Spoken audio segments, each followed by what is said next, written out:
വചനമൊഴി December 2. വചനഭാഗം റോമ 4:13-21, യോഹന്നാന്റെ സുവിശേഷം 1:1-8. ഇന്നത്തെ സുവിശേഷത്തിൽ ഈശോ ആരാണെന്നും ഈശോയ്ക്ക് സാക്ഷ്യം നൽകുവാൻ വന്ന സ്നാപയോഹന്നാനെ കുറിച്ചുമാണ് തിരുവചനം പറയുന്നത്. ഈശോയെക്കുറിച്ച് സുവിശേഷം പറയുന്നു, അവിടുന്ന് അനാദിയിലെ ദൈവത്തോടു കൂടെ ഉണ്ടായിരുന്നവനാണ്. അവിടുന്ന് ദൈവം തന്നെയാണ്. ദൈവത്തിൻ്റെ വചനമായ അവിടുന്നിലൂടെയാണ് സകലതും സൃഷ്ടിക്കപ്പെട്ടത്. ഉണ്ടായിട്ടുള്ളതെല്ലാം അവനിലൂടെ ഉണ്ടായി. എല്ലാ സൃഷ്ടിക്കും കാരണഭൂതനായ വചനം തന്നെയാണ് സകലത്തെയും രക്ഷിക്കുകയും വീണ്ടെടുക്കുകയും ചെയ്യുന്നത്.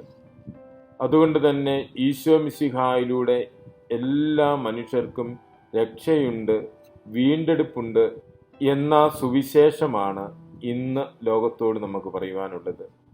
മിശിഹായിൽ സകലർക്കും രക്ഷയുണ്ട്. അവിടുന്ന് മനുഷ്യാവതാരം ചെയ്തതും പീഡകൾ സഹിച്ച് കുരിശിൽ മരിച്ചതും മനുഷ്യകുലത്തിനു മുഴുവനും വേണ്ടിയാണ്, ലോകത്തിന് പ്രകാശമാകുവാൻ വേണ്ടിയാണ്. മിശിഹായ്ക്ക് സാക്ഷ്യം നൽകാൻ വന്ന ആളാണ് സ്നാപയോഹന്നാൻ എന്ന് തിരുവചനം പറയുന്നു. അവൻ പ്രകാശമായിരുന്നില്ല, പ്രകാശത്തിന് സാക്ഷി നൽകുവാനായിട്ട് വന്നവനാണ്. അന്ധകാരത്തിൽ കഴിഞ്ഞിരുന്ന മനുഷ്യകുലത്തെ പ്രകാശത്തിലേക്ക് നയിക്കുവാൻ വേണ്ടി വന്ന സ്നാപയോഹന്നാൻ മിശിഹായ്ക്ക് സാക്ഷ്യം നൽകി.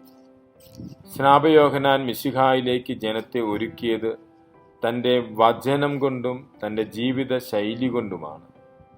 ഈശോയുടെ അനുയായികളായ നമുക്കും ഈശോയെ അറിഞ്ഞിട്ടില്ലാത്തവർക്ക് ഈശോയെ നൽകുന്നതിന് നമ്മുടെ വചനങ്ങളും നമ്മുടെ ജീവിത ശൈലിയും സഹായിക്കണം. ദൈവവചനങ്ങൾ പങ്കുവെച്ചുകൊണ്ടും നമ്മുടെ ജീവിത ശൈലിയിലൂടെയും ഈശോയെ അറിഞ്ഞിട്ടില്ലാത്തവർക്ക് ഈശോയെ പരിചയപ്പെടുത്തി കൊടുക്കുവാൻ നമുക്കും സാധിക്കണം. ഈ മംഗളവാർത്താ കാലം അപ്രകാരം നമ്മുടെ ജീവിതം കൊണ്ട് മിശിഹായ്ക്ക് സാക്ഷ്യം വഹിച്ചുകൊണ്ട് മംഗളകരമായ സുവിശേഷം പങ്കുവെക്കുവാൻ നമുക്കും പരിശ്രമിക്കാം. മിശിഹ നമ്മെ അനുഗ്രഹിക്കട്ടെ. ആമേൻ.